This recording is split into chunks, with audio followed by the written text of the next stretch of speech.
যারা ক্লাসে জয়েন করতে চায় জয়েন করতে পারবা, সমস্যা নাই। আমরা ক্লাস শুরু করি। আমরা গত ক্লাসে একটু একটু একটু একটু দেখে যাই কি কি আমরা পড়ছিলাম। যারা নতুন আজকে তারা একটু দেখতে পারবা, পুরোপুরি বলবো না, কিন্তু শুধুমাত্র স্লাইড গুলো দেখে যাব।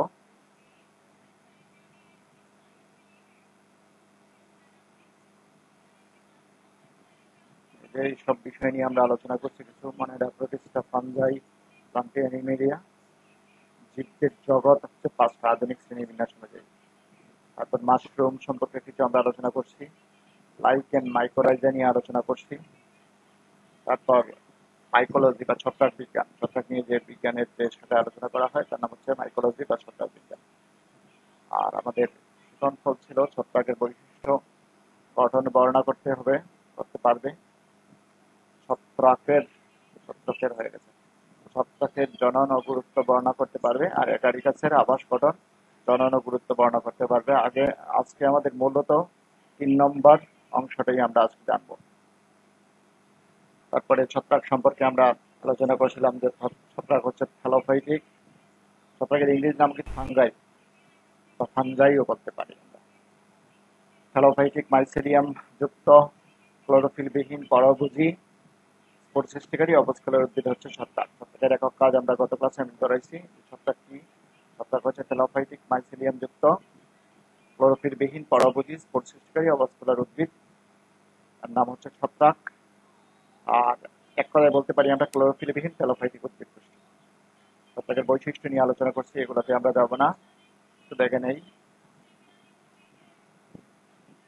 এ ধরনের 10টা বৈশিষ্ট্য আমরা দেখছি। তারপর ছত্রাকের গঠন নিয়ে আলোচনা করছি, বিভিন্ন ধরনের গঠন। ছত্রাকের ছত্রাক এককোষী হতে পারে, আবার বহুকোষী হতে পারে। বহুকোষী যারা, তাদের দেহ অনেকগুলো সূত্রাকার গঠন দিয়ে গঠিত, অনুসূত্র বলা হয় এগুলাকে। ইংরেজি বলা হয় হাইফা দিয়ে গঠিত হয়, এবং অনেকগুলো হাইফা মিলিত হয়ে মাইসেলিয়াম তৈরি হয়। এবং বহুকোষী ছত্রাকের মূল দেহ হচ্ছে মাইসেলিয়াম, এবং মাইসেলিয়াম সেপ্টা দ্বারা খণ্ডিত হতে পারে বা সেপ্টাবিহীন। সেপ্টা হলে প্রস্থপ্রাচীর, প্রস্থপ্রাচীর যুক্ত হতে পারে, প্রস্থপ্রাচীর বিহীন হতে পারে। প্রস্থপ্রাচীর বিহীন বহুনিউক্লিয়াস যুক্ত যে অবস্থা তার নাম হচ্ছে সিনোসাইট। এবং হোস্টেরিয়া সম্পর্কে আমরা জানছি যে পরজীবী ছত্রাক এক ধরনের অঙ্গ তৈরি করে, হোস্টেরিয়া। হোস্টেরিয়া গুলা ফুসফুসের মধ্যে ঢুকে যায় এবং খাদ্য শোষণ করে। আর কিছু কিছু কিছু কিছু ছত্রাক আছে তাদের মাইসিলিয়াম জড়াজড়ি করে রশ্মির মতো গঠন তৈরি করে, তার নাম হচ্ছে রাইজোমস। এগুলো সম্পর্কে আমরা জানবো। আর মাইকোরাইজা কোনো কোনো ছত্রাক, পরজীবী ছত্রাক সাধারণত বনজ উদ্ভিদের বৃক্ষের মূলের সাথে মূলরুমের কাজ করে। ছত্রাক কিন্তু মূলরুমের কাজ করতেছে এবং সেও উপকৃত হচ্ছে, আবার উদ্ভিদকে উপকার করছে। এর জন্য এই অবস্থাটার নাম হচ্ছে মিথোজীবিতা সিম্বায়োসিস। এগুলো সম্পর্কে আমরা পড়ছি। আর রাইজোযুক্ত মাইসিলিয়ামকে রাইজোমাইসিলিয়াম বলা হয়, এগুলো আমরা পড়ছি। কোষীয় গঠন পড়ছি যে তার কোষকে 2টা ভাগে ভাগ করতে পারি আমরা কোষকে। একটা হচ্ছে তার কোষপ্রাচীর, তারপরে ক্লোরোপ্লাস্ট। এগুলো সম্পর্কে আমরা পড়ছি। কোষপ্রাচীর মূল বৈশিষ্ট্য হচ্ছে কোষপ্রাচীর হচ্ছে কাইটিন দিয়ে তৈরি। কোষপ্রাচীর কাইটিন দিয়ে তৈরি। তারপরে ফটোপ্লাস্ট, ভিতরে সমস্ত অংশ ক্লোরোপ্লাস্ট। ফটোপ্লাস্টের প্রথম অংশ হচ্ছে কোষঝিল্লি বা প্লাজমা মেমব্রেন, তারপরে সাইটোপ্লাজম থাকে, তারপরে থাকে নিউক্লিয়াস। আমরা আলোচনা করছি। তারপরে আরেকটা শব্দ আমরা পড়ছিলাম ডাইমরফিজম। ডাইমরফিজম এক কথায় হচ্ছে বিভিন্নতর পরিবেশে এর কারণে নিজের আকৃতি পরিবর্তন, মানে এক এক জায়গায় এক এক আকৃতি ধারণ করতে পারে এমন অবস্থা বা এমন যোগ্যতাকে বলা হয় ডাইমরফিজম বলা হয়। যেমন এখানে আমরা হিস্টোপ্লাজমা ক্যাপসুলেটাম নামক একটা ছত্রাকের কথা বলছি। মাটিতে যখন থাকে দেখুন ছত্রাকার, আর মানুষের দেহে ফুসফুসের মধ্যে যখন যায় তখন সে পুষ্পিণ্ডের মতো হয়ে যায়। ছত্রাকের খাদ্য গ্রহণ পদ্ধতি আমরা বলছি যে শোষণ প্রক্রিয়া কিভাবে খাদ্য গ্রহণ করে। ছত্রাকের বৃদ্ধি কোন জায়গায় হয়, হালকি শীর্ষ দেহে বৃদ্ধি হয়, এটা সম্পর্কে আমরা জানছি গত ক্লাসে। আমাদের আজকের এখান থেকে শুরু হবে। এখান থেকে আমি একটু তোমাদের ফিডব্যাক নেব যে ছত্রাক এবং শৈবাল এই দুইটার সাধারণ কথাবার্তা আমাদের শেষ। এই কারণে পরীক্ষা তোমাদের যদি কোনো সময় আসে যে শৈবাল এবং ছত্রাকের মধ্যে পার্থক্য নির্ণয় করা, এখন কিন্তু তোমাদের কাছ থেকে আমি পড়া নেব আহ, শৈবাল এবং ছত্রাকের পার্থক্য নির্ণয় করবো আমরা। 1 নম্বর পয়েন্ট যেটা আমাদের থাকবে সেটা হচ্ছে ক্লোরোফিল। আমি সবার কাছ থেকে ফিডব্যাক চাইবো। ছেলেরা একটা উত্তর দিবা, মেয়েরা একটা উত্তর দিবা, তোমার নাম বলবা, নাম ধরে উত্তরগুলো দিবা। আমি যদি শৈবাল এবং ছত্রাকের প্রথম পার্থক্যটা ক্লোরোফিল দিয়ে করি, কে বলতে পারবা যে ক্লোরোফিলের বৈশিষ্ট্যের কারণ, ছত্রাকের ক্লোরোফিল আর শৈবালের ক্লোরোফিলের বৈশিষ্ট্যটা বলো। কে বলো? স্যার নাম কি, নাম কি? ছত্রাকে ক্লোরোফিল থাকে শুভ, থাকে মুন্তাসির না, মাহমুদ শুভ, আর নাম শৈবালে ক্লোরোফিল থাকে। নামটা বলবা, নাম কি? মুন্তাসির মাহমুদ শুভ নাকি? স্যার শুভ। আচ্ছা, জি বলো, স্যার। আবার বলো। স্যার শৈবালে ক্লোরোফিল থাকে কিন্তু ছত্রাকে ক্লোরোফিল থাকে না। শৈবালে ক্লোরোফিল থাকে কিন্তু ছত্রাকে ক্লোরোফিল থাকে ক্লোরোফিল না। থাকে না।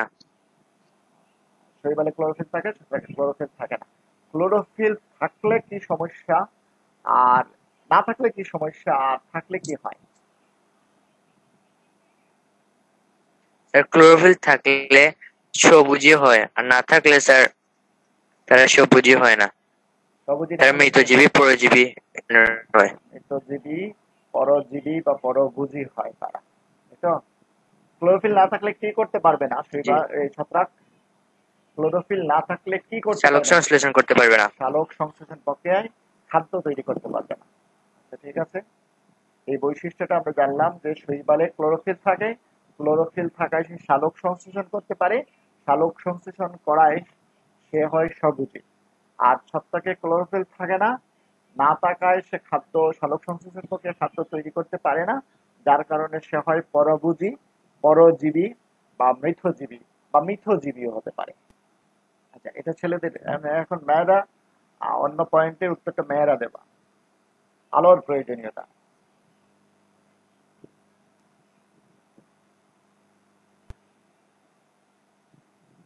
বলো, একজন, একটা মেয়ে বলো। আলোর প্রয়োজনীয়তা, ছত্রাকের আলোর বলো, সে নাম বলো, এই নাম বলো। Sir Marjana sir. মার্জানা বলো। ছত্রাকে স্যার আলোর প্রয়োজনীয়তা তেমন নেই, কিন্তু শৈবালে আলোর প্রয়োজনীয়তা আছে। ছত্রাক অন্ধকার অঞ্চলেও জন্মাতে পারে, শৈবাল আলো ছাড়া জন্মাতে পারে না। আচ্ছা, আলো, আলো দিয়ে কি করেছে? সালোক সংশ্লেষণ পদ্ধতিতে খাদ্য তৈরি করে স্যার। খাদ্য তৈরি করে, মানে আলো না থাকলে সালোক সংশ্লেষণ হবে না। আর যেহেতু জি শৈবালের স্যার। সালোক সংশ্লেষণের দরকার আছে, যার জন্য তার জন্য আলো প্রয়োজনীয়। কিন্তু ছত্রাক যেহেতু জি স্যার। সালোক সংশ্লেষণ করে না, সেই জন্য তার আলোর প্রয়োজন নাই। আলোর প্রয়োজন নেই। প্রয়োজন নাই, কিন্তু আলো থাকলেও জন্মাবে সে।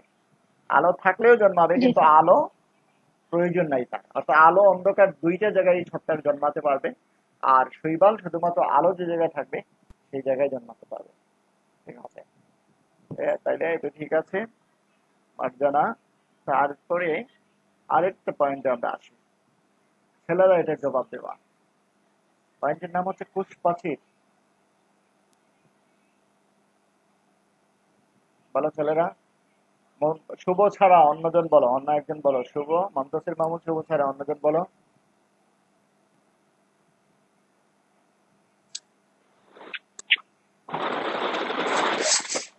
কে, নাম কি?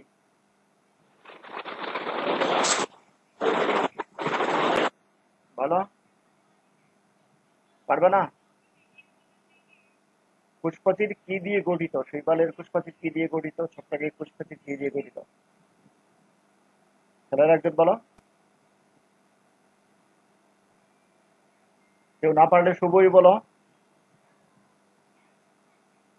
স্যার শৈবালের কোষপ্রাচীর সেলুলোজ দিয়ে তৈরি এবং ছত্রাকের ছত্রাকের কোষপ্রাচীর কাইটিন অথবা অথবা দুইয়ের মিশ্রণ দিয়ে তৈরি। মূল শৈবালের কোষপ্রাচীর মূলত সেলুলোজ দিয়ে তৈরি, আর ছত্রাকের কোষপ্রাচীর মূলত কাইটিন দিয়ে তৈরি, হলো প্রধান কাজে উপাদান। তৈরি। প্রধান উপাদান শৈবালের কোষপ্রাচীরের প্রধান উপাদান হচ্ছে সেলুলোজ, আর ছত্রাকের কোষপ্রাচীরের প্রধান উপাদান হচ্ছে কি, কাইটিন। এটা একটা পার্থক্য, ঠিক আছে, তোমার হয়েছে। তারপরে মেয়েরা, পরবর্তী পয়েন্টের প্রশ্নের উত্তর দাও মেয়েরা। সঞ্চিত খাদ্য। স্যার, শৈবালের সঞ্চিত খাদ্য স্টার্চ বা স্টার্চ, আর ছত্রাকের সঞ্চিত খাদ্য গ্লাইকোজেন। গ্লাইকোজেন। শৈবালের প্রধান সঞ্চিত খাদ্য হচ্ছে শ্বেতসার বা স্টার্চ, স্টার্চ বা আর ছত্রাকের সঞ্চিত খাদ্য হচ্ছে গ্লাইকোজেন। গ্লাইকোজেন। ঠিক আছে, ঠিক আছে। এখন ছেলেরা অন্যজন উত্তর দেওয়ার চেষ্টা করবা। পরবর্তী পয়েন্টে আমরা আসি, বাসস্থান। বলো তো, বাসস্থান নিয়ে কে বলতে পারবা ছেলেদের মধ্যে? স্যার, শৈবাল পানিতে বসবাস করে, কিন্তু ছত্রাক অধিকাংশই স্থলে বসবাস করে। মানে শৈবাল হচ্ছে ম্যাক্সিমাম হচ্ছে জলজ, পানিতে আর বসবাস করে। জলজ বলবা যে শৈবাল মূলত হচ্ছে জলজ, আর ছত্রাক জলজ। মূলত হলো স্থলজ। ছত্রাক হচ্ছে মূলত স্থলজ, ঠিক আছে। ম্যাক্সিমাম শৈবাল হচ্ছে পানিতে থাকে, আর ম্যাক্সিমাম ছত্রাক হচ্ছে এরা এই স্থলে থাকে, স্থলের মধ্যে থাকে, ঠিক আছে। এই যে 5টা পয়েন্ট, এই 5টা পয়েন্টে তোমরা শৈবাল এবং ছত্রাকের পার্থক্য দিয়ে দিতে পারো। তাহলে এটা আমরা দলীয় কাজ করি। তারপরে আমরা আসি, দাঁড়াও,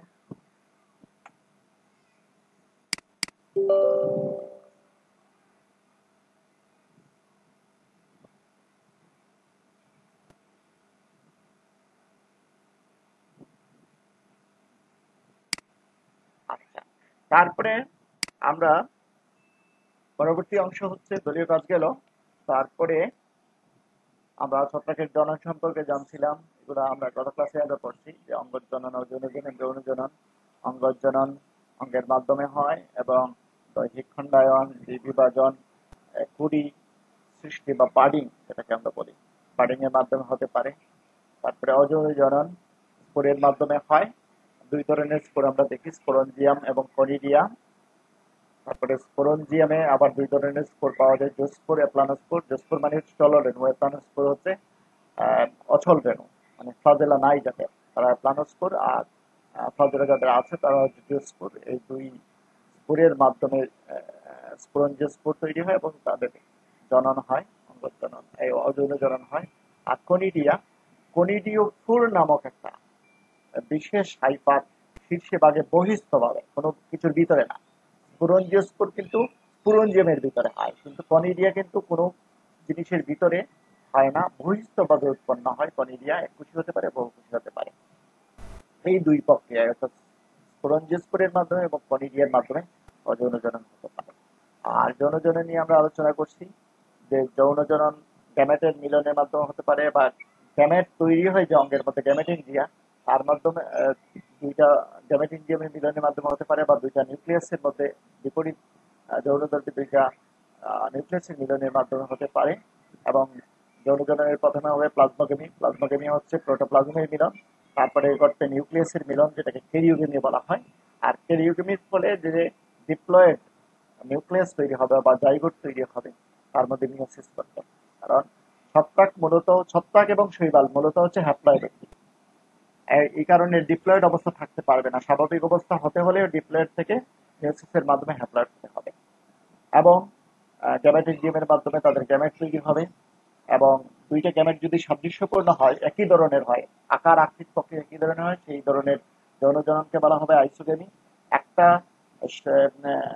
একটা বড়, একটা ছোট যদি হয়, তাহলে সেই ধরনের মিলনকে বা সেই ধরনের যৌনজননকে বলা হবে অ্যানাইসোগেমি। আর একটা ছোট সচল আর একটা বড় নিশ্চল 2টা গ্যামেটের মিলনকে ওগেমি বলা হবে। এই 3 ধরনের আমরা দেখি যৌনজনন দেখি। কি কি একটু বলি আমরা, যদিও শৈবালের ক্ষেত্রে আমরা বলছি যে একটা হচ্ছে আইসোগেমি। আইসোগেমি হচ্ছে একই আকার আকৃতি প্রকৃতি বিশিষ্ট 2টা গ্যামেটের মিলন, অর্থাৎ শুক্রাণু হবে ছোট যদি হয় শুক্রাণু ছোট এবং সচল হবে, আর ডিম্বাণু ছোট এবং সচল হবে। একই ধরনের দুইটা মিলনকে বলা হবে আইসোগেমি।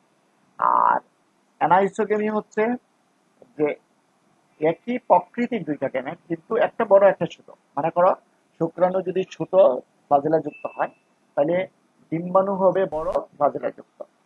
আর ওগেমি হচ্ছে যে একটা হবে ছোট্ট সচল, শুক্রাণু সাধারণত ছোট এবং সচল হবে, আর ডিম্বাণু হবে বড় নিঃসল। এই দুইটা গ্যামেটের মিলনকে বলা হবে ওগেমি। এই তিন পক্ষে যৌন জনন হতে পারে এবং এই যৌন জননের ফলে প্রথমে প্লাজমোগেমি ঘটে। প্লাজমোগেমির ক্ষেত্রে সাধারণত উচ্চ শ্রেণীর ছত্রাক যারা আছে তাদের প্লাজমোগেমির পরেই ক্যারিওগেমি ঘটে না। ক্যারিওগেমি না ঘটে দুইটা নিউক্লিয়াস একত্রে থাকে, সেটাকে বলা হয় ডাইক্যারিয়ন বলা হয়, বা ডাইক্যারিওটিক হাইফা তৈরি হয়। এবং এই ডাইক্যারিওটিক হাইফা থেকে পরবর্তীতে মাইসিলিয়াম তৈরি হবে এবং মাইসিলিয়াম যৌন জননের ফলে প্রথমে যে নিউক্লিয়াস দুটো মিলিত হবে, নিউক্লিয়াস দুটো মিলিত হয়, মিলিত হয়ে যে জাইগোটটা তৈরি করবে সেই জাইগোটের আবার বিভিন্ন নাম হয়। কোনো কোনো ক্ষেত্রে জাইগোস্পোর, কোনো কোনো ক্ষেত্রে এর নাম হবে ওস্পোর, কোনো কোনো ক্ষেত্রে হবে অ্যাস্কোস্পোর, কোনো কোনো ক্ষেত্রে হবে ব্যাসিলিওস্পোর তৈরি হবে। এইভাবে জনজননটা সম্পন্ন হয়। আর গত কাছে কিছু বলছি, ছত্রাকের গুরুত্ব সম্পর্কে আলোচনা করছি যে ছত্রাকের ক্ষতিকর দিকটা বেশি। শৈবালে যেমন উপকারী দিক বেশি, ছত্রাকের ক্ষতিকর দিক বেশি। যেমন খাদ্য পচন এবং বিষক্রিয়া সৃষ্টি করে, বিস্তারিত আমি বলতেছি না। রোগ সৃষ্টি করে, বিভিন্ন ধরনের রোগ সৃষ্টি করে, যেমন ব্লাইট রোগ সৃষ্টি করে, যেমন ব্লাইট রোগ সৃষ্টি করে, ড্যাম্পিং অফ হয়, ব্লাস্ট হয়, ম্যাডলিউ হয়, তারপরে স্মার্ট রোগ হয়, রট অর্থ হচ্ছে পচা, তাহলে এই ধরনের হয়। এবং এটা কিন্তু এমসিকিউতে থাকতে পারে যে আয়ারল্যান্ডে 1846 থেকে 1849 সালে আলুর এক ধরনের রোগ হয়েছিল, তার নাম হচ্ছে বিলম্বিত দশা রোগ। এবং এই বিলম্বিত দশা রোগ তৈরি করেছিল যে ছত্রাকটা, তার নাম হচ্ছে ফাইটোপ্থরা ইনফেস্টান্সের কারণে। আয়ারল্যান্ডে 1844 থেকে 1849 ভিতরে একটা মহাদুর্ভিক্ষ দেখা দিয়েছিল এবং মহাদুর্ভিক্ষের ফলে প্রায় 10 লক্ষ মানুষ মারা গিয়েছিল এবং প্রায় 20 লক্ষ মানুষ দেশান্তর হয়েছিল এই রোগের কারণে। আর 1942 সালে আমাদের এই বাংলার মধ্যে মহাদুর্ভিক্ষ দেখা দিয়েছিল ধানের বাদামি দাগ রোগের কারণে। কারণ আমাদের প্রধান খাদ্য হচ্ছে ধানের বাদামি দাগ রোগ হয়েছিল এবং ধানের স্বল্পতা দেখা দিয়েছিল বা ধানের অভাব দেখা দিয়েছিল। এবং যে ছত্রাকের কারণে এই রোগটা হয়েছিল তার নাম হচ্ছে হেলমিনথোস্পোরিয়াম, বা এটা পুরো নাম হচ্ছে হেলমিনথোস্পোরিয়াম অরাইজি। হেলমিনথোস্পোরিয়াম অরাইজি দিয়ে এই কাজটা হয়েছিল। এটা উদ্ভিদের রোগ। তারপরে গৃহপালিত পশু পাখির রোগ তৈরি হয়, যেমন এখানে একটু উদাহরণ দিয়েছি, মাছের সেমন রোগ। তারপরে মানুষের বিভিন্ন ধরনের রোগ হয়, যেমন মানুষের ত্বকের মধ্যে রোগ হতে পারে, মানুষের ত্বক শ্বাসনালীর মধ্যে হতে পারে, ফুসফুসের মধ্যে হতে পারে, চোখের মধ্যে হতে পারে, কিডনির মধ্যে হতে পারে, লিভারে হতে পারে, পরিপাকতন্ত্র পাকস্থলীর মধ্যে হতে পারে। এই ধরনের বিভিন্ন রোগ তৈরি করে। এবং স্পুর ছড়ায় যেসব ছত্রাক, তাদের কারণ মানুষের অ্যালার্জি হতে পারে। খুবই ইম্পর্টেন্ট এবং খুবই কমন আমরা যেটা দেখি, চুল পড়া বা টাক পড়া, সেটা একটা ছত্রাকের কারণে হয়। সেই ছত্রাকের নাম হচ্ছে মাইক্রোস্পোরাম। মাইক্রোস্পোরাম ছত্রাকের কারণে এই রোগটা হতে পারে, মানে চুল পড়ে যেতে পারে বা টাক পড়ে যে মানুষের, মাইক্রোস্পোরামের কারণে। আরো অনেক প্রজাতি আছে তাদের কারণে চুল পড়তে পারে। কাঠের পচন হয়, বিভিন্ন ধরনের কাঠ পচে যায়। তারপরে কাপড়ে ছিটি পড়া, স্পারজিলাস ছত্রাক, এটা আমরা খুবই কমন আমাদের জীবনে দেখি যে স্পারজিলাস ছত্রাক কাপড়ে সবুজ সবুজ হয়ে যায়, ছিটটি পড়ে যায়। বর্ষাকালে সাধারণত এটা হয়, কাপড়ে ছিটি পড়ে। তারপরে কাগজ নষ্ট হয়ে যায় বিভিন্ন ধরনের ছত্রাকের কারণে। আর মূল্যবান দলিলপত্র, চামড়ার দ্রব্য, ফটোফিল্ম, এগুলা ক্ষতি সাধন করে ছত্রাক। এই হচ্ছে ছত্রাকের ক্ষতিকর দিক বা ক্ষতিকর প্রভাব। ছত্রাকের উপকারী প্রভাব মানে বলছি যে খাদ্য হিসাবে খুবই ইম্পর্টেন্ট, যে আমরা আমাদের জীবনে দেখি এখন বাংলাদেশেও কিন্তু পৃথিবীতে অনেক আগ থেকে, প্রাচীন কাল থেকে মাশরুম ব্যবহার করা হয় খাদ্য হিসেবে, এবং মাশরুম উৎকৃষ্ট মানের খাবার এবং ডায়াবেটিস রোগীর আদর্শ পথ্য হিসেবে চিহ্নিত। মাশরুম মাশরুম সাধারণত যে এগারিকাস বা ব্যাঙ্গের ছাতা যেটাকে বলে, ফ্লেউরেটাস, বালবেরিয়েলা, এগুলা খাদ্য হিসেবে ব্যবহার হয়। তারপরে ইস্ট নামক একটা এককোষী ছত্রাক আছে, স্যাকারোমাইসিস বলা হয় এটাকে। এটা ওই যে আমরা পাউরুটি খাই, পাউরুটিটা যে ফুলে যায়, এটা ওই ইস্টের কারণে, ইস্ট ছত্রাক বা স্যাকারোমাইসিস ছত্রাকের কারণে। বিস্কুটে ব্যবহার করা হয়, মদে ব্যবহার করা হয়, আর পেনিসিলিয়াম দিয়েও বিভিন্ন ধরনের আচার, চাটনি, জুস এগুলো তৈরি করতে ব্যবহার হয়। এটা খাদ্য হিসাবে। মূল খাদ্য হচ্ছে মাশরুম। ঔষধ, পৃথিবীতে প্রথম অ্যান্টিবায়োটিক কিন্তু ছত্রাক থেকে তৈরি করা হয়েছিল, এবং যে ছত্রাক থেকে প্রথম অ্যান্টিবায়োটিক তৈরি করা হয়েছিল তার নাম হচ্ছে পেনিসিলিয়াম। মনে রাখবা, পৃথিবীতে প্রথম অ্যান্টিবায়োটিক তৈরি করা হয়েছিল পেনিসিলিয়াম নটাটাম। যদি এখানে আমি নটাটামটা লিখি নাই, প্রথম অ্যান্টিবায়োটিক তৈরি করা হয়েছিল পেনিসিলিয়াম নটাটাম থেকে।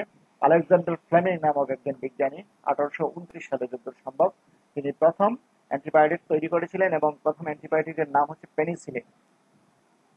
পেনিসিলিয়াম নামক ছত্রাক থেকে তৈরি করা হয়েছিল। এখন যদিও পেনিসিলিয়াম ক্লাইসোজেনাম থেকে বাণিজ্যিকভাবে পেনিসিলিন তৈরি করা হয়, কিন্তু প্রথম তৈরি করা হয়েছিল পেনিসিলিয়াম নটাটাম থেকে। এই ধরনের ম্যাক্সিমাম অ্যান্টিবায়োটিক তৈরি করা হয় ছত্রাক থেকে, যেমন সাইক্লোস্পোরিনের কথা আমরা বলছি এখানে বলতে, দেখবো তোমাদের বইটা আছে। তারপরে জৈব অ্যাসিড এবং বিভিন্ন ধরনের এনজাইম বা উৎসেচক তৈরি করা হয় ছত্রাক থেকে। তারপরে কৃষিতে মৃত জৈব বস্তু পচিয়ে জৈব সার তৈরি করতে পারে, এবং উষর মরুভূমি যেখানে বনায়ন সম্ভব নয় সেখানেও যদি ওই ছত্রাক জন্মে, তাহলে মাটি তৈরি করে এবং সেখানে বনায়ন করতে সহযোগিতা করে। পরিবেশ সংরক্ষণে জীবদেহ পচিয়ে বিভিন্ন বস্তু জৈব পদার্থ হিসেবে বা জৈব সার হিসেবে দিয়ে পরিবেশকে দূষণ মুক্ত করে ছত্রাক, এই ধরনের কাজ করে। তারপরে হরমোন তৈরি করে, জিব্বারেলা তৈরি করে থেকে জিব্বারেলিন নামক একটা ফাইটো হরমোন বা গ্রোথ হরমোন, বৃদ্ধিবর্ধক হরমোন তৈরি করে। তারপরে ছত্রাক যেহেতু হ্যাপ্লয়েড এবং দ্রুত বংশ বৃদ্ধি করতে পারে, এর জন্য আণবিক জীববিজ্ঞান গবেষণায়, বংশগতিবিদ্যায়, প্রাণ রসায়নে, জৈব প্রযুক্তি বা বায়োটেকনোলজিতে এই ছত্রাকগুলো ব্যবহার করা যায়। যেমন নিউরোস্পোরা ক্রাশ নামক একটা ছত্রাক খুব বেশি প্রভাব। এই ছিল ছত্রাকের রিপোর্ট। আজকে আমাদের যে পাঠটা, সেইখানে আমরা চলে যাই। এগারিকাসকে আমরা ব্যাঙের ছাতা হিসেবে চিহ্নিত করি, বা ব্যাঙের ছাতা হিসেবে আমরা চিনি। সে কোথায় বসবাস করি? সারা বিশ্বব্যাপী তাকে পাওয়া যায়, এবং সে হচ্ছে মৃত জৈব বস্তুর উপর জন্মায়। যেমন উর্বর ভূমি, তৃণভূমির মধ্যে, পচা খড়ের স্তূপের মধ্যে, জৈব পদার্থ সমৃদ্ধ অকর্ষিত জমির মধ্যে, তারপরে বৃক্ষের গুড়ি, একটা গাছ, বড় গাছের গুড়ির মধ্যে দেখবা। এরা এককভাবেও জন্মাতে পারে, আবার দলবদ্ধভাবে জন্মাতে পারে। এবং বর্ষাকালে ছত্রাকের যে অংশটা আমরা দেখি তাকে বলা হয় ফ্রুট বডি।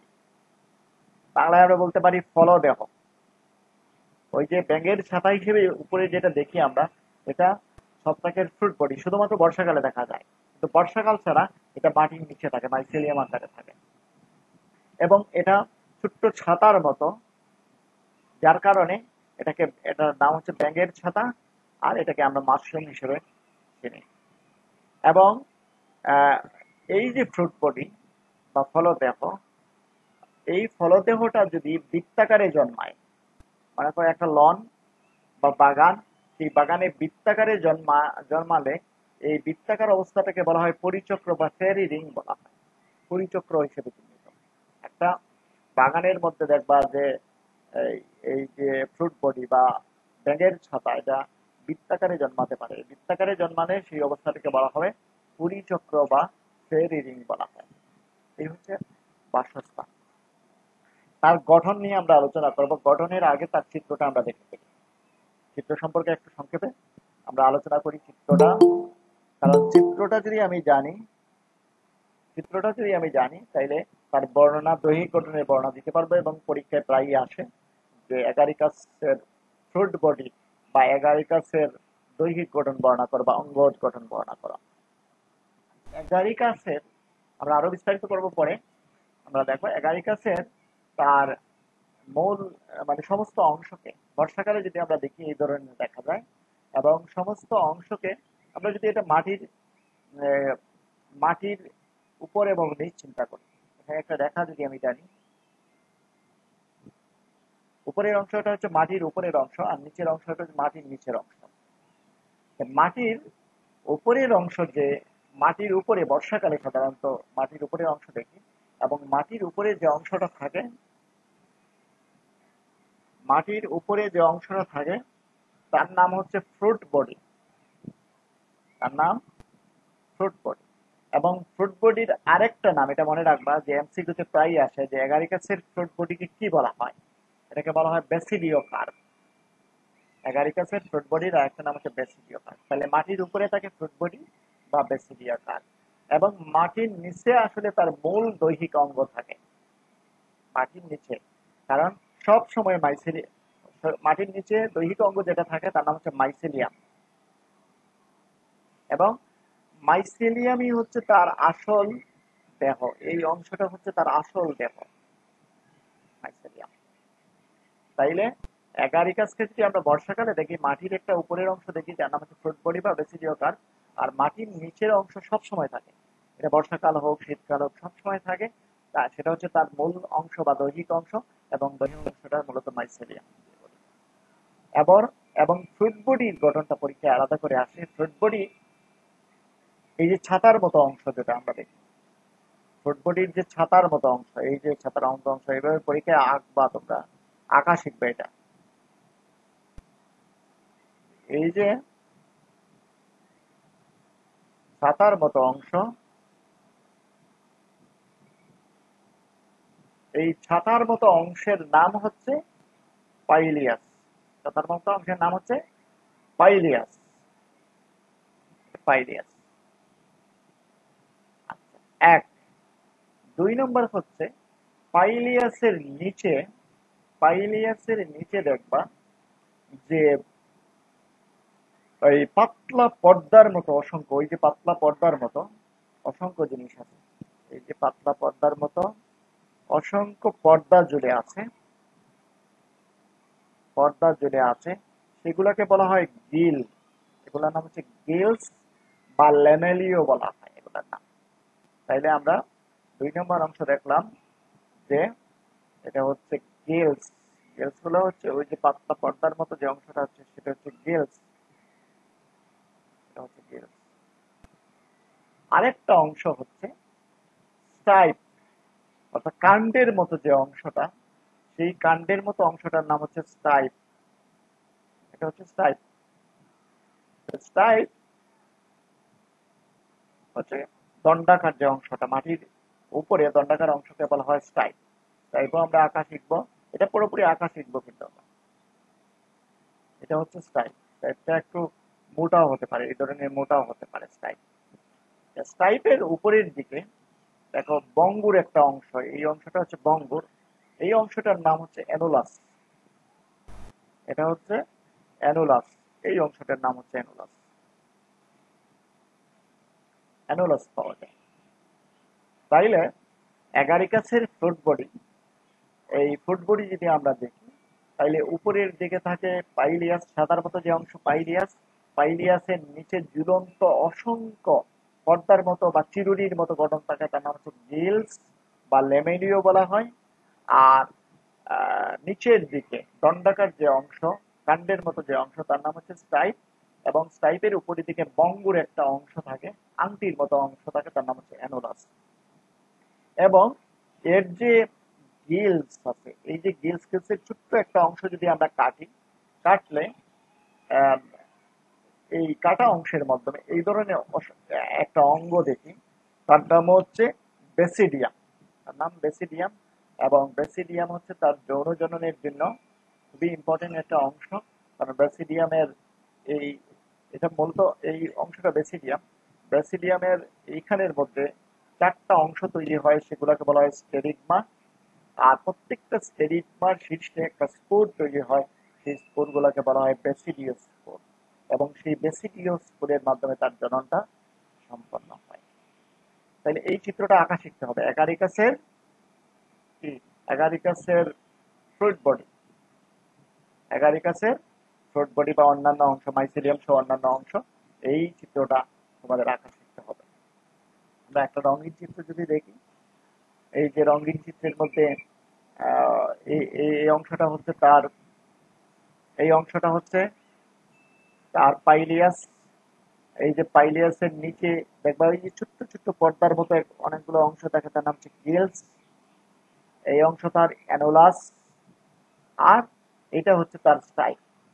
পুরো অংশটা হচ্ছে স্টাইপ, পাইলিয়াস, গিলস, অ্যানোলাস, স্টাইপ, আর মাটির নিচে যে অংশ আছে তার নাম হচ্ছে মাইসিলিয়াম বা দৈহিক অংশ তার। ঠিক আছে, এই গেল আমাদের একটা চিত্র দেখলাম আমরা। এই চিত্র থেকে কিন্তু তার গঠন বর্ণনা করতে পারবো আমরা। অঙ্গজ গঠন, অঙ্গজ গঠন অ্যাগারিকাসের দেহ প্রস্থপাতি যুক্ত, এটা মনে রাখবা, প্রস্থপাতি যুক্ত মাইসিলিয়াম দ্বারা গঠিত। মাইসিলিয়ামের কোষগুলো হচ্ছে ছোট, স্বচ্ছ, এবং এতে একাধিক নিউক্লিয়াস থাকে। প্রত্যেকটা কোষের মধ্যে দানাদার সাইটোপ্লাজম থাকে এবং একাধিক গহ্বর থাকতে পারে, কোষ গহ্বর থাকতে পারে। তার সঞ্চিত খাদ্য হচ্ছে তেল বিন্দু, সঞ্চিত খাদ্য তেল বিন্দু। অ্যাগারিকাসের দেহকে আমরা দুইটা অংশে ভাগ করতে পারি, এটাই কিছু ইম্পর্টেন্ট আমাদের জন্য। অ্যাগারিকাসের দেহকে বা অ্যাগারিকাস সম্পূর্ণ দেহকে দুইটা অংশে ভাগ করতে পারি, একটা হচ্ছে প্রাথমিক মাইসিলিয়াম আর একটা হচ্ছে ফ্রুট বডি। যে আগে দেখে আসি, মাটির উপরে থাকে ফ্রুট বডি আর মাটির নিচে থাকে প্রাথমিক মাইসিলিয়াম। ওই যে একটা চিত্র গিলসের ছোট্ট একটা অংশ আমরা দেখাইছিলাম, সেখান থেকে যে বেসিডিয়াস স্পোর তৈরি হয়, সেই বেসিডিয়াস স্পোর গুলো অঙ্কুরিত হয়, অঙ্কুরিত হয়ে এক নিউক্লিয়াস বিশিষ্ট এক ধরনের গঠন তৈরি করে, সেগুলোকে বলা হয়, এক ধরনের মাইসিলিয়াম তৈরি করে, সেগুলোকে বলা হয় প্রাইমারি মাইসিলিয়াম বা প্রাথমিক মাইসিলিয়াম। দুইটা প্রাথমিক মাইসিলিয়াম, তারা তাদের মধ্যে প্লাজমোগেমি ঘটে, এবং প্লাজমোগেমির ফলে প্রাথমিক মাইসিলিয়াম গুলা একাধিক মাইসিলিয়াম বা প্রাথমিক মাইসিলিয়াম সংযুক্ত হয়ে গৌণ মাইসিলিয়াম তৈরি করে, এবং এই গৌণ মাইসিলিয়ামের হাইফা গুলো একত্রিত হয়ে রশ্মির মতো, রশ্মির মতো এক ধরনের গঠন তৈরি করে, তার নাম হচ্ছে রাইজোমার। তার নাম রাইজোমার। এই কথাগুলো মনে রাখতে হবে যে অ্যাগারিকাসের যে ফ্রুট বডি থাকে, ফ্রুট বডির যে গিলস থাকে, গিলসের মধ্যে যে বেসিডিয়াম তৈরি হয়, সেই বেসিডিয়ামের মধ্যে যে বেসিডিয়াস স্পোর তৈরি হয়, তারা অঙ্কুরিত হয়, অঙ্কুরিত হয় এক নিউক্লিয়াস বিশিষ্ট যে গঠন তৈরি করে, তারা হচ্ছে প্রাথমিক মাইসিলিয়াম। দুইটা প্রাথমিক মাইসিলিয়ামের মধ্যে প্লাজমোগেমি, প্লাজমোগেমি বুঝে তো, প্লাজমোগেমি হচ্ছে প্রোটোপ্লাজমের মিলন। প্রোটোপ্লাজমের মিলনের ফলে তারা একত্রিত হয়ে গৌণ মাইসিলিয়াম তৈরি করে, এবং এই গৌণ মাইসিলিয়ামের হাইফিগুলা একত্রিত হয়ে রশ্মির মতো গঠন তৈরি করে, তার নাম হচ্ছে রাইজোমার। অর্থাৎ অ্যাগারিকাসের মাইসিলিয়াম রশ্মির মতো জড়াজড়ি করে যে গঠনটা তৈরি করে, তার নাম হচ্ছে রাইজোমর্ফ। পরীক্ষায় আসতে পারে রাইজোমর্ফ। রাইজোমর্ফ হচ্ছে যে মাইসিলিয়ামের হাইফা গুলা একত্রিত হয়ে জড়াজড়ি করে রশ্মির মতো যে গঠন তৈরি করে, তার নাম হচ্ছে রাইজোমর্ফ বলা হয়। এবং এটা আমরা চিত্রের মধ্যে আবার দেখি। আচ্ছা, চিত্রে ওই এখানে আমরা দেখব। তারপরে মাইসিলিয়াম সম্পর্কে আমরা কিছু পড়লাম, যে মাইসিলিয়াম কিভাবে তৈরি হয়।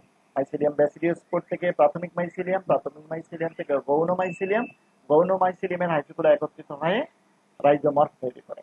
এটা হচ্ছে মাটির নিচের অংশ। মাটির উপরে থাকে ফ্রুট বডি, মাটির উপরে থাকে ফ্রুট বডি।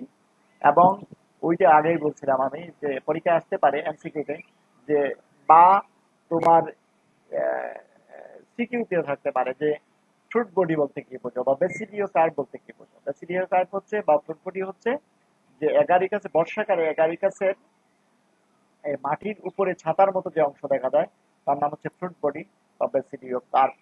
এবং অ্যাগারিকাস বা মাশরুমের যে অংশটা খাই আমরা, সেটা হচ্ছে ফ্রুট বডি বা বেসিডিও কার্ড। এবং পূর্ণাঙ্গ একটা ফ্রুট বডি হচ্ছে ছাতার মতো, ওই আগে আমরা দেখে আসছি। আর নিচে ওই ফ্রুট বডির নিচে যে কাণ্ডের মতো দণ্ডাকার যে অংশ, তার নাম হচ্ছে স্টাইপ।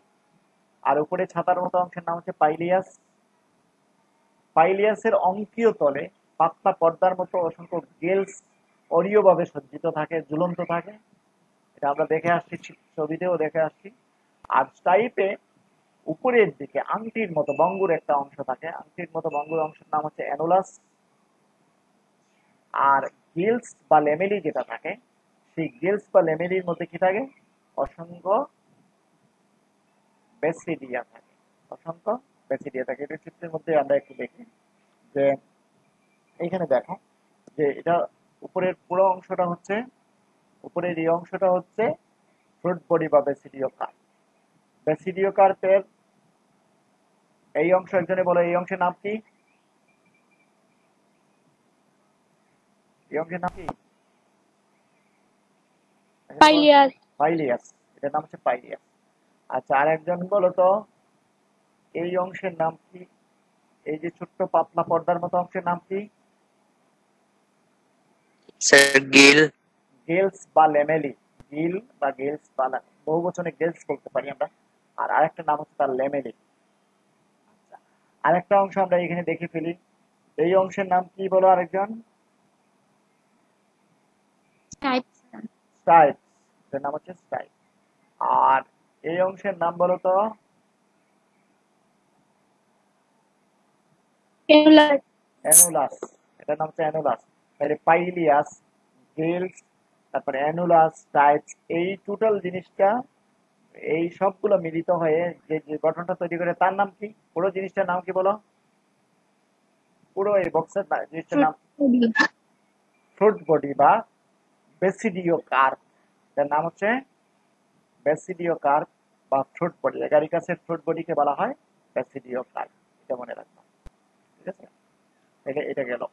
আর তারপরে যে অংশটা, যে গিলসের ছোট্ট একটা অংশ যদি আমরা কাটি, তাইলে এর মধ্যে অসংখ্য বেসিডিয়া সৃষ্টি হয়। বেসিডিয়া গুলো উর্বর, এবং বেসিডিয়ার শীর্ষের মধ্যে আঙ্গুলের ন্যায় চারটা অংশ তৈরি হয়। সেই অংশগুলোকে আসলে বলা হয় স্টেরিগমা। এখানে স্টেরিগমা লেখা নাই, স্টেরিগমা।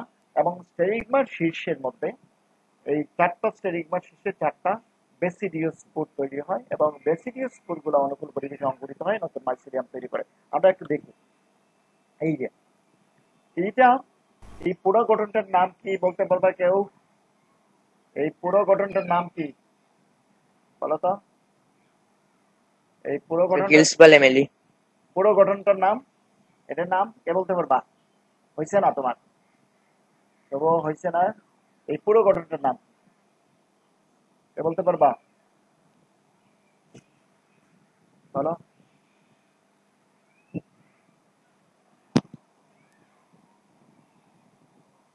কেউ বলতে পারবে না পুরো গঠনটার নাম? এই যে আমরা ছবিটা যদি আঁকি,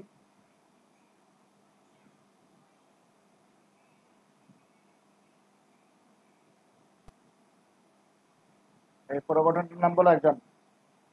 চারটা তৈরি হয় এখানে, চারটা গঠন। কম্পিউটারে আঁকা বড় কঠিন।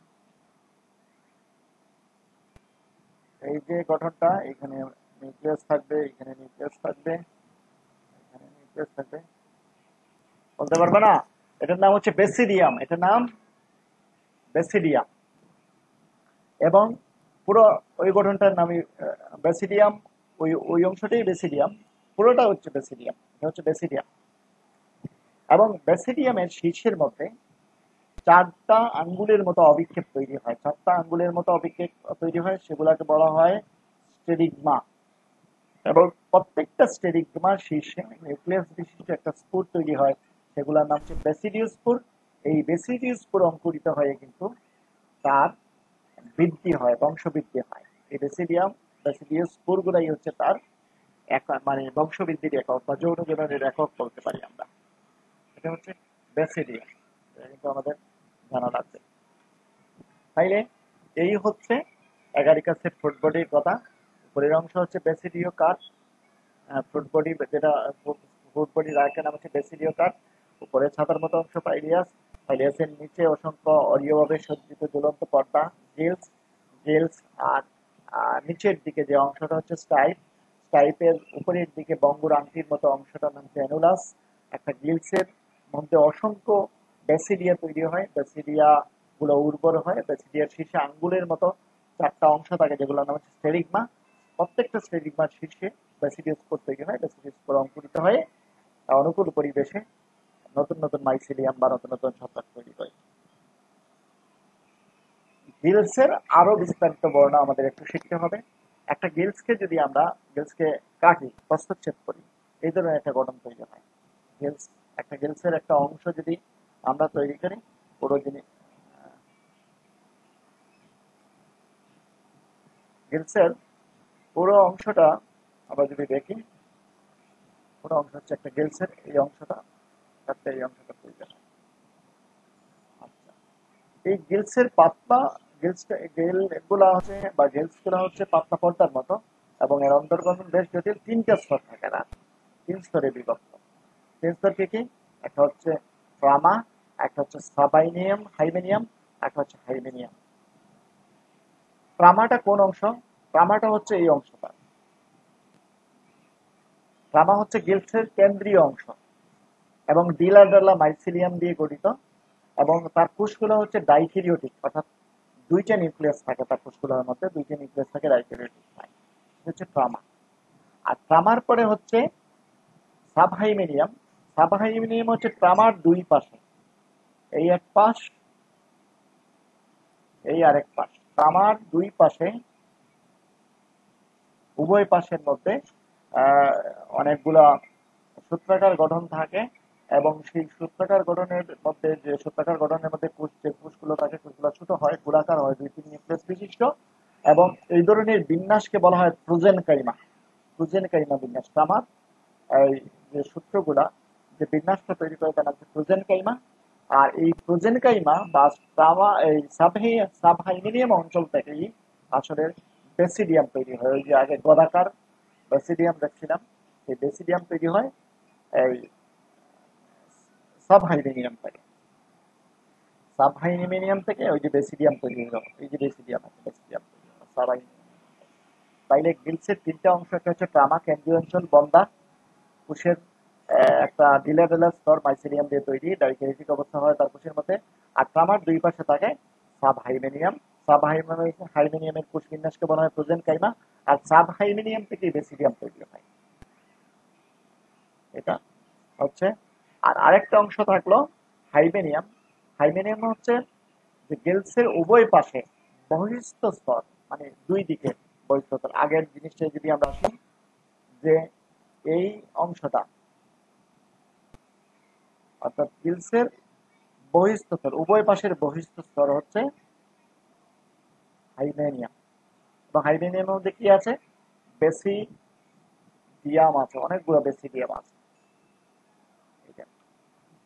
তাইলে গিলসের উভয় পাশে বহিস্থ স্তরকে বলা হয় হাইমেনিয়াম। হাইমেনিয়াম হাইমেনিয়াম এর হাইমেনিয়াম থেকে সাবহাইমেনিয়াম থেকে হাইমেনিয়াম তৈরি হয়, এবং এখানে তারা লম্বভাবে সজ্জিত থাকে, এবং তার মধ্যে ইম্পর্টেন্ট জিনিসটা থাকে গদার মতো একটা গঠন থাকে, তার নাম হচ্ছে বেসিডিয়াম। গদাকার বেসিডিয়াম তৈরি, অসংখ্য বেসিডিয়াম আমরা দেখলাম। আর বেসিডিয়ামের ফাঁকে ফাঁকে কিছু বন্ধা হাইফি থাকে, সেগুলোকে বলা হয় প্যারাফাইসিস। এবং তরুণ বেসিডিয়াম যেগুলো থাকে, তার মধ্যে 2টা বিপরীত যৌনধর্মী নিউক্লিয়াস থাকে। বিপরীত, এটা মনে রাখবা যে তরুণ বেসিডিয়ামের মধ্যে 2টা বিপরীত যৌনধর্মী বেসিডিয়াম নিউক্লিয়াস থাকে, এবং এই নিউক্লিয়াসের মধ্যে প্রথমে ঘটবে নিউক্লিয়াসের মিলন, যেটাকে বলা হয় ক্যারিওগেমি। ক্যারিওগেমির ফলে ডিপ্লয়েড জাইগোট তৈরি হবে। জাইগোটের মধ্যে মিওসিস হবে, এবং মিওসিস প্রক্রিয়ায় 4টা হ্যাপ্লয়েড নিউক্লিয়াস তৈরি করবে। এই নিউক্লিয়াস গুলা বেসিডিয়ার শীর্ষে যে 4টা স্টেরিগমা থাকে, সেই স্টেরিগমা, প্রথমে স্টেরিগমা তৈরি হবে, এবং স্টেরিগমা পথে এই নিউক্লিয়াস গুলা শীর্ষে চলে যাবে, এবং শীর্ষে গিয়ে 4টা বেসিডিয়াস কোড তৈরি করবে। এই হচ্ছে আগের যে গঠনটা আমরা দেখেছিলাম, সেটাই আসলে। এটা চিত্রটা দেখো, যে একটা হাইমেনিয়াম স্তরের মধ্যে কি থাকবে? অসংখ্য গদাকৃতির বেসিডিয়াম থাকবে, এটা হচ্ছে বেসিডিয়াম। বেসিডিয়ামের শীর্ষে 4টা আঙ্গুলের মতো অবিক্ষেপ তৈরি করবে, সেগুলোকে বলা হয় স্টেরিগমা। আর এইখানের মধ্যে বেসিডিয়ামের মধ্যে 2টা বিপরীতধর্মী নিউক্লিয়াস মিলিত হয়ে একটা ডিপ্লয়েড জাইগোট তৈরি করবে। জাইগোটের মধ্যে মিওসিস হবে। মিওসিস প্রক্রিয়ায় 4টা হ্যাপ্লয়েড নিউক্লিয়াস তৈরি হবে, এবং 4টা হ্যাপ্লয়েড নিউক্লিয়াস কি হবে? স্টেরিগমা দিয়ে শেষ পর্যন্ত শীর্ষের মধ্যে যাবে, এবং শীর্ষের মধ্যে গিয়ে প্রত্যেকটা একটা বেসিডিওস্পোর তৈরি করবে। এই বেসিডিওস্পোর গুলা পানির বিন্দু জমা হওয়ার ফলে তারা তাদের বিস্ফোরণ ঘটবে, অর্থাৎ তারা ছড়িয়ে পড়বে, বিভিন্ন জায়গায় ছড়িয়ে পড়বে এবং ছড়িয়ে পড়ে তারা তার জননটা সম্পন্ন করবে। এই কথাগুলোই লেখা আছে তোমার এখানে মধ্যে লেখা আছে। যে আবার বলি, আমরা প্রত্যেকটা তরুণ বেসিডিয়ামের মধ্যে দুইটা বিপরীতধর্মী নিউক্লিয়াস মিলিত হবে, যেটাকে বলা হয় ক্যারিওজমি। ক্যারিওজমির ফলে জাইগোট তৈরি হবে, ডিপ্লয়েড জাইগোটের মধ্যে মিয়োসিস হবে, মিয়োসিসের ফলে হ্যাপ্লয়েড চারটা নিউক্লিয়াস তৈরি হবে। সেই নিউক্লিয়াস গুলো বেসিডিয়ামের চারটা আঙ্গুলের মতো অবিক্ষেপ স্টেরিক বা পথে শেষ পর্যন্ত স্টেরিক বার শীর্ষে অবস্থান নেবে এবং স্টেরিক বার শীর্ষে চারটা বেসিডিওস্পোর তৈরি করবে। সেই বেসিডিওস্পোর গুলা পানির বিন্দু জমা হওয়ার ফলে তাদের বিস্ফোরণ করবে বা ডিসপার্সাল করবে এবং চতুর্দিকে ছড়িয়ে পড়বে। আচ্ছা, এই যে বেসিডিওস্পোর গুলা, সেই বেসিডিওস্পোর গুলা অনুকূল পরিবেশে অঙ্কুরিত হয়ে প্রথমে মনোক্যারিওটিক নিউক্লিয়াস মাইসিডিয়াম তৈরি করবে। মনোক্যারিওটিক মাইসিডিয়াম হচ্ছে এক নিউক্লিয়াস বিশিষ্ট একটা মাইসিডিয়াম তৈরি করবে, সেগুলোকে বলা হবে প্রাথমিক মাইসিডিয়াম। প্রাথমিক মাইসিডিয়ামের মধ্যে সোমাটোগেমি বা প্লাজমোগেমি ঘটবে। এর ফলে প্রাথমিক মাইসিডিয়াম থেকে গৌণ মাইসিডিয়াম তৈরি হবে এবং গৌণ মাইসিডিয়াম গুলা জড়াজড়ি করে তারা কি করবে, একটা গঠন তৈরি করবে, সেটা হচ্ছে রাইজোমর। এবং রাইজোমরফিক হচ্ছে এগারিকাসের মূল দৈহিক অঙ্গ এবং এটা প্রতিকূল পরিবেশ পাড়ি দিতে তাকে সহযোগিতা করবে। এই গেল আমরা গিলসের মধ্যে গঠন, এবং গিলসের মধ্যে কিন্তু আমরা তার জননটাও দেখে নিলাম। এবং জনন কিন্তু এখানে মধ্যে গিলসের মধ্যেই আমরা বলে ফেলছি, এই তার যৌন জনন এটা আমরা বলে ফেলছি আমরা। তারপরে একেবারে সংক্ষেপে যদি আমরা তার যৌন জনন নিয়ে আলোচনা করি, যে এগারিকাসের জনন মূলত হচ্ছে যৌন জনন। যৌন স্পোর যেটা তৈরি হয়, যার মধ্যে যে অঙ্গের মধ্যে তৈরি হয় তার নাম হচ্ছে বেসিডিয়াম। বেসিডিয়ামের মধ্যে যে স্পোরটা তৈরি হয় তার নাম হচ্ছে বেসিডিওস্পোর, এবং বেসিডিওস্পোর অঙ্কুরিত হয়ে তার জননটা সম্পন্ন করে, তার বংশবৃদ্ধিটা সম্পন্ন করে। এই জনন গেল। তারপরে আসি আমরা এগারিকাসের অর্থনৈতিক গুরুত্ব। এগারিকাসের অর্থনৈতিক গুরুত্ব হচ্ছে তার উপকারিতা খাদ্য হিসেবে। দু একটা প্রজাতি ছাড়া সকল প্রজাতি হচ্ছে খাদ্য হিসেবে ব্যবহৃত হয়, যেমন এগারিকাস ব্রুনেসেন্স, তারপরে এগারিকাস বাইটোটিউস সারা বিশ্বে বাণিজ্যিকভাবে তৈরি করা হয়। এছাড়াও এগারিকাস ক্যাম্পেস্টিস এবং এগারিকাস পায়োস্পোরাস এগুলোও খাওয়া যায়, ভক্ষণযোগ্য। তারপরে আমাদের দেশের মধ্যে দুই ধরনের মাশরুম তৈরি করা হয়, মাশরুম বেশি চাষ করা হয়, বলভেরিয়েলা এবং পিউরোটাস, এগুলো চাষ করা হয়। এবং মাশরুম হচ্ছে পুষ্টিকর, এবং এর যে প্রোটিনের মান, মানে মাশরুমের মধ্যে যে প্রোটিনের মান, এটা হচ্ছে উদ্ভিদ এবং প্রাণীর প্রোটিনের মাঝামাঝি, এবং তার ক্যালোরি কম কিন্তু খনিজ লবণ সমৃদ্ধ। খুবই ইম্পর্টেন্ট জিনিস, 1 নম্বর। 2 নম্বর হচ্ছে কর্মসংস্থান, কারণ বিশ্বে মাশরুমের চাহিদা ব্যাপক। এই মাশরুমের চাহিদা ব্যাপক থাকায় এবং তার উৎপাদন পদ্ধতিও সহজ, খুব সহজে কিছু মাটি নিয়ে মাটির মধ্যে স্পোরগুলা দিয়ে বা বীজগুলা দিয়ে তাকে উৎপাদন করা যায়, এবং কুটির শিল্প হিসেবে কেউ এটাকে কর্মসংস্থান হিসেবে নিতে পারে, অর্থাৎ ব্যাপকভাবে কর্মসংস্থান সৃষ্টি করতে পারবে এই এগারিকাসের চাষের ফলে। তারপরে ঔষধি মূল্য, রোগ প্রতিরোধ ক্ষমতা সম্পন্ন হচ্ছে এগারিকাস বা মাশরুম, এগুলো হচ্ছে রোগ প্রতিরোধক ক্ষমতা সম্পন্ন। ডায়াবেটিস রোগীর আদর্শ খাবার বলা হয় মাশরুমকে, এবং এগুলো হৃদরোগ, উচ্চ রক্তচাপ কমায়। দাঁত এবং হাড়, ক্যালসিয়াম প্রচুর পরিমাণ থাকে, এর জন্য দাঁত এবং হাড়ের গঠনে কার্যকর ভূমিকা পালন করে। ক্যান্সার এবং টিউমার প্রতিরোধক, এবং চুল পাকা এবং চুল পড়া কমায় মাশরুম বা এগারিকাস। বৈদেশিক মুদ্রা অর্জন, যেহেতু বিদেশে এর চাহিদা খুব বেশি এবং এগুলো দামি খাবার বিদেশে, যার কারণে এই মাশরুম দেশে চাষ করে রপ্তানি করে আমরা বৈদেশিক মুদ্রা অর্জন করতে পারি।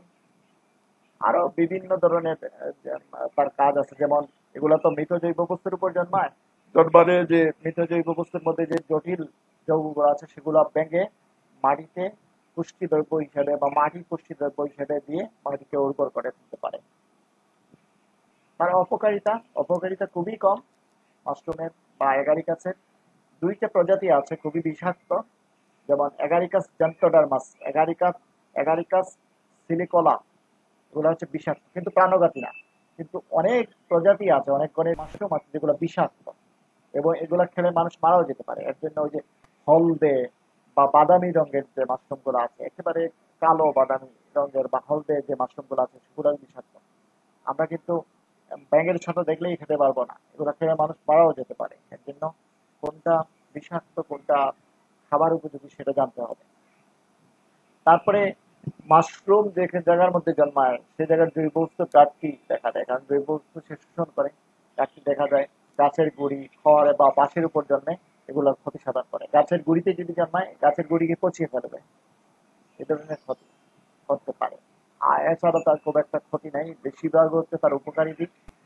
আর বিষাক্ত মাশরুম কিভাবে চিনব? বিষাক্ত মাশরুম হচ্ছে উজ্জ্বল বর্ণের, খুবই উজ্জ্বল বর্ণের এবং কাঠের উপর জন্মায় যে মাশরুম গুলা, এগুলো কিন্তু বিষাক্ত। প্রখর রুদ্রে জন্মায় না যেগুলা, ছায়ের মধ্যে জন্মায় যেগুলো, সেগুলো হচ্ছে বিষাক্ত। প্রখর রুদ্রে জন্মায় না এগুলো। অম্ল এবং জাজালো, নাকের মধ্যে যদি নাও দেখবা যে অম্ল এবং জাজালো বর্ণ, জাজালো গন্ধ বিশিষ্ট, এগুলো বিষাক্ত। আর প্রেসিডিউস ফুড যেগুলো বেগুনি, সেগুলো বিষাক্ত। এগুলা এগুলো দেখে আমরা বিষাক্ত মাশরুম চিহ্নিত করতে পারি। বাড়ির কাজে আমরা চলে আসলাম, ক্লাসের শেষ পর্যায়ে। বাড়ির কাজ হচ্ছে, এটা দেখে রাখো, এগারিকাস ছত্রাকের সচিত্র অঙ্গজ গঠন। ওই যে আমরা তার ফ্রুট বডি, মাইসেলিয়াম, এগুলোর গঠন, অঙ্গজ গঠন এবং অর্থনৈতিক গুরুত্ব, এখন যেগুলো পড়লাম অর্থনৈতিক গুরুত্ব, এই দুইটা জিনিস তোমাদের বাড়ির কাজ থাকলো। ঠিক আছে, দেখছো এগারিকাস ছত্রাকের সচিত্র অঙ্গজ গঠন এবং অর্থনৈতিক গুরুত্ব বর্ণনা করবো। এবং শুধুমাত্র পরীক্ষার সময় শুধুমাত্র তার ফ্রুট বডির বর্ণ আসতে পারে, যেমন পাইলিয়াস, স্টাইপ, অ্যানুলাস, গিলস, এগুলার বর্ণ আসতে পারে। এবং চিত্র আঁকা শিখবো, সচিত্র আমি বলছি কিন্তু চিত্র সহ এইটা আমরা সচিত্র অঙ্গজ গঠন এবং অর্থনৈতিক গুরুত্ব দিকে আনবো। এই হচ্ছে